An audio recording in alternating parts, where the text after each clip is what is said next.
Η Δήμητρα και η Περσεφόνη. Παντοδύναμη ήταν η θεά Δήμητρα. Αυτή έκανε την γη να καρπίζει και δίχως την ευεργετική της δύναμη τίποτα δεν βλάστανε, ούτε στα δάση, ούτε στα λιβάδια, ούτε στα χωράφια. Η Δήμητρα ήταν η θεά της οικοδομής και της γεωργίας στην γη. Η τρανή θεά είχε μια κόρη εξαιρετικά ωραία, την Περσεφόνη, και την αγαπούσε πολύ. Η θεά Δήμητρα και η κόρη της Περσεφόνη ζούσαν πάνω από τα σύννεφα στον Όλυμπο. Όταν η Δήμητρα και η Περσεφόνη επισκέπτονταν την γη, ο χρόνος θα ήταν τέλειος για όλα τα όντα. Τα λουλούδια τα άνθιζαν, οι καρποί θα ορίμαζαν, τα δέντρα τα απλώνονταν στον ουρανό και το σιτάρι θα μεγάλωνε. Δεν υπήρχαν εποχές. Οι άνθρωποι έθρωγαν καλά γιατί το φαγητό ήταν άφθονο. Ωστόσο μια μέρα όλα άλλαξαν. Ένα πρωί η Περσεφόνη έπαιζε στο λιβάδι και βρήκε ένα ρόδι στο γρασίδι. Αυτό το φρούτο πιστεύετε ότι είναι κακό επειδή ο χυμός του ήταν κόκκινος σαν αίμα. Χωρίς να το σκεφτεί, η Περσεφόνη δάχωσε ένα κομμάτι. Ξαφνικά μια τεράστια ρογμή άνοιξε στο έδαφος. Ο Πλούτονας, ο άρχοντας του κάτω κόσμου του Άδη, εμφανίστηκε στο άρμα του. Άρπαξε την Περσεφόνη και την έσπρωξε στη ρογμή. Η γη έκλεισε και έτσι εξαφανίστηκαν. Η θεά άκουσε την κραυγή της κόρης της και έτρεξε απελπισμένη. Έψαξε παντού για την κόρη της χωρίς επιτυχία. Η Δήμητρα ήταν λυπημένη. Σπάραξε η καρδιά της για το χαμό της μοναχοκόρης της που τόσο αγαπούσε. Δεμένη στα μαύρα, 9 μέρες περιπλανιόταν πάνω στη γη και θρανούσε. Τη 10η μέρα τη λυπήθηκε ο λαμπερός ο ήλιος και της φανέρωσε πως ο Πλούτονας είχε την κόρη της στον κάτω κόσμο. Της έλειπε πολύ η κόρη της και έτσι σταμάτησε να επισκέπτεται την γη. Δεν φρόντισε πια και δεν της έδινε την δύναμη να καρποφορήσει. Τίποτα δεν βλάσταινε πάνω στη γη. Τα φύλλα των δέντρων πέσανε, τα δάση γυμνώθηκαν, τα λουλούδια μαράθηκαν, το χορτάρι ξεράθηκε και τα χωράφια ερήμωσαν. Η γη έγινε ξερή και αγώνη.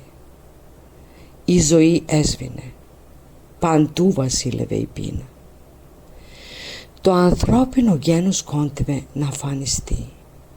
Ο καιρός έγινε κρύος. Το χιόνι έπεσε για πρώτη φορά. Ο Δίας, ο ισχυρός βασιλιάς των θεών, κατάλαβε ότι αν η Δήμητρα συνέχιζε να είναι δυστυχισμένη, οι άνθρωποι δεν θα μπορούσαν να επιβιώσουν. Ανησυχούσε γιατί δεν ήθελε το χαμό των ανθρώπων. Ήξερε ότι το κρύο θα σκότωνε τα φυτά και οι άνθρωποι θα πέταναν από πείνα. Ο Δίας μίλησε με την Δήμητρα και έμαθε τον Πλούτονα. Έτσι αποφάσισε ότι η Περσεφόνη έπρεπε να επιστρέψει στη μητέρα της. Τιμωμένος πήγε να μιλήσει με τον Πλούτονα, τον αδελφό του. «Η Περσεφόνη έφαγε ένα ρόδι», είπε ο Πλούτονας με ένα πονηρό χαμόγελο. «Ξέρεις ότι αυτό την κάνει μέρος του κάτω κόσμου τώρα». «Τότε η Περσεφόνη τα περνάει ένα μέρος κάθε έτος μαζί σου», είπε ο Δίας, «αλλά θα είναι με την Δήμητρα για το υπόλοιπο του έτους. Η γη τους έχει ανάγκη.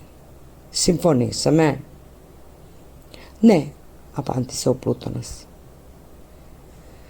Τελικά επιτράπηκε στην Περσεφόνη να πάει σπίτι της. Και έτσι όταν η Περσεφόνη επέστρεφε στη μητέρα της, η Δήμητρα χαιρόταν και η γη ξαναζωντάνευε. έκανε πάλι την γη να καρπίζει και όλα πάλι άνθησαν και πρασίνιναν. Η φύση ξυπνούσε και όλα τα πλάσματα της γης χαίρονταν και δοξάζανε την τρανή Θεά. Όταν όμως ερχόταν η ώρα να επιστρέψει η Περσεφόνη στον κάτω κόσμο, η Δήμητρα θλιβόταν και δίνονταν πάλι στα μαύρα. Τότε η φύση έχανε τη ζωντανιά της. Τα φύλλα έπεφταν από τα δέντρα, τα λουλούδια βαραίνονταν και η γη γινόταν πιο κρύα. Έτσι, σύμφωνα με το μύτο, γεννήθηκαν οι εποχές του χρόνου. Η άνοιξη και το καλοκαίρι ήταν η εποχή που η Περσεφόνη βρισκόταν κοντά στην Δήμητρα. Η γη γινόταν πράσινη, τα λουλούδια άνθιζαν και οι καρποί ορίμαζαν. Το φθινόπωρο και ο χειμώνας ήταν η εποχή που η Περσεφόνη επέστρεφε στον κάτω κόσμο, στον άντρα της, τον Πλούτονα. Η Δήμητρα πενθούσε για την απουσία της κόρης της και η γη έμοιαζε να μοιράζεται την θλίψη της.